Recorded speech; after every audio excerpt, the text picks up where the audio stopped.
Hello students, welcome to my educational platform Anubhav coaching classes. तो कैसे हैं आप लोग? बढ़िया होंगे, मस्ती में होंगे। तो देखिएगा, आज की सेशन में, आज के इस लेक्चर में हम बात करने वाले हैं क्लास 10th यानी केमिस्ट्री के मोस्ट इंपॉर्टेंट क्वेश्चन के बारे में।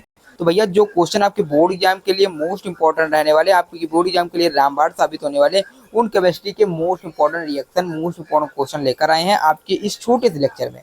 तो जुड़ना मत भूलिए हमारे इस छोटे से चैनल, छोटे से प्लेटफॉर्म, अपने छोटे से परिवार के माध्यम से आप लोग जुड़ जाइए हमारे छोटे से परिवार से, ठीक है। तो बात करें चैप्टर नंबर 1, जो कि अध्याय 1 है, यूनिट 1 है, रासायनिक अपक्रिया समीकरण। उसमें क्या क्या इंपॉर्टेंट रहने वाला है आपके बोर्ड एग्जाम के लिए। तो उसमें आपका है रासायनिक अपक्रिया क्या है, यानी केमिकल इक्वेशन क्या है, इसके लक्षण लिखना है, ठीक है, इसको लिख लीजिए। उसके बाद बात करते हैं निम्नलिखित समीकरण को संतुलित कीजिए।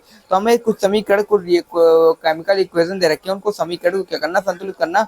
तो आपको संतुलित करना बताया गया, अगर नहीं बताया तो आप कमेंट करिएगा, एक बार फिर से आपका क्लास ले लिया जाएगा रिएक्शन संतुलित करने का। तो इसमें आप कर सकते हैं Na+H2O 2NaOH, यानी यहाँ पर हम मल्टीप्लाई कराएंगे 2 के साथ, यहाँ भी 2 के साथ मल्टीप्लाई कराएंगे, तो यहाँ भी 2 के साथ मल्टीप्लाई कराएंगे, ठीक, रिएक्शन बैलेंस हो जाएगा। दूसरा वाला आप कर सकते हैं। उसके बाद बात करते हैं हमारे पास दे रखा अपचयन एवं ऑक्सीकरण क्या है। अपचयन और ऑक्सीकरण रिएक्शन हमने बताया, एक सेशन लिया था अपचयन और ऑक्सीकरण के, आप जाके प्लेलिस्ट में देखिएगा, तो वहां आपको समझ में आ जाएगा। उसके बाद कुछ अपक्रिया है, उनके प्रकार दे रखे हैं, जैसे संयोजन अपक्रिया क्या होती है, तो जो अपघटन अपक्रिया क्या होता है, विस्थापन अपक्रिया, दोहरा विस्थापन। दोहरा विस्थापन वही होता है द्विविस्थापन, ठीक, द्विविस्थापन आपने पढ़ा, वही दोहरा विस्थापन है।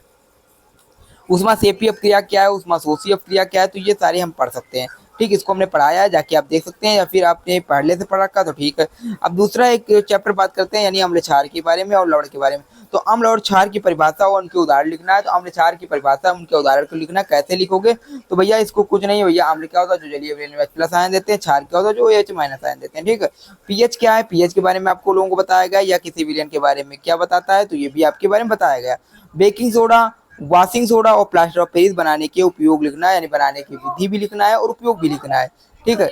उसके बाद नींबू का जो रस होता है खट्टा क्यों होता है, तो नींबू के रस के खट्टा क्यों होता है, इसका कारण लिखना, तो कारण भी आप लोग लिख सकते हैं, ठीक। तो ये इंपॉर्टेंट क्वेश्चन तैयार कर सकते हैं अपने बोर्ड एग्जाम के लिए। अब बात करते हैं अगले चैप्टर के बारे में। अगले चैप्टर के बारे में बात करें तो हम अगले चैप्टर के बारे में भी बात कर सकते हैं। अध्याय 3 जो है हमारा अगला चैप्टर जो है, वो धातु और अधातु है, मेटल एंड नॉन मेटल्स है, जिसमें हम बात करेंगे धातुओं और अधातुओं के भौतिक रासायनिक गुणों के बारे में। यानी हमारे पास जो मेटल्स हैं एंड नॉन मेटल्स हैं, उनके हम भौतिक गुण के बारे में, यानी केमिकल प्रॉपर्टीज एंड आपके जो की फिजिकल प्रॉपर्टीज हैं, इनके बारे में बात करेंगे। लोहे का जंग लगना क्या है, इसके बारे में देखेंगे, ये भी इंपॉर्टेंट है। इसके रोकने के उपाय क्या है, तो आप बात कर सकते हैं लोहे में जंग लगना कैसे प्रकार लगता है, इसके बारे में बात कर सकते हैं, ठीक है। उसके बाद हम बात करते हैं धातुओं की प्रतिक्रिया पानी, अम्ल और ऑक्सीजन के साथ समझाइए। इन धातुओं की जो रिएक्शन है उसको हम पानी, अम्ल और ऑक्सीजन के साथ समझाना है, तो उसको समझा सकते हैं, ठीक है। तो ये इंपॉर्टेंट हमारे प्रश्न है जो कि बोर्ड एग्जाम में आ सकते हैं क्लास 10 में, ठीक है। तो इस प्रकार हम बात कर सकते हैं। उसके बाद हम बात करते हैं एलॉय, यानी हमारा मिश्र धातु क्या है, एलॉय भी कहते हैं, यानी मिश्र धातु भी कहते हैं, ठीक है। तो उदाहरण दीजिए, उदाहरण सहित हम समझा सकते हैं मिश्र धातु के बारे में। उदाहरण सहित क्या होता है, जो 2 या 2 से अधिक धातुओं का मिश्रण ही मिश्र धातु कहलाता है, इसके बारे में लिख सकते हैं। तो ये हमारे बोर्ड एग्जाम के लिए मोस्ट इंपॉर्टेंट प्रश्न रहने वाले हैं। उसके बाद हम बात करते हैं कार्बन एवं उसके यौगिक के बारे में। तो कार्बन एवं उसके यौगिक के बारे में, तो ये भी चैप्टर हमारे बोर्ड एग्जाम के लिए, हमारे क्लास 10th के लिए मोस्ट इंपॉर्टेंट रहने वाला है। अब बात करते हैं इसमें सहसंयोजक बंध क्या होता है, ये भी इंपॉर्टेंट है, उदाहरण सहित समझाइए, यानी उदाहरण सहित लिखना है सहसंयोजक बंध के बारे में। हीरा और ग्रेफाइट के संरचना के गुणों का अंतर लिखिए, ये हमारे लिए इंपॉर्टेंट है।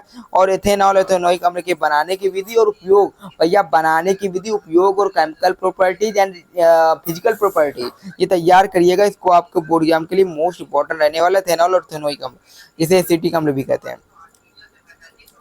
उसके बाद बात करते हैं सोडियम को, धातु को पानी में क्यों नहीं रखना चाहिए, क्योंकि भैया सोडियम धातु क्योंकि ऑक्सीजन से रिएक्ट करेगा, तो क्या होगा, बहुत दिक्कत होगी, ठीक है।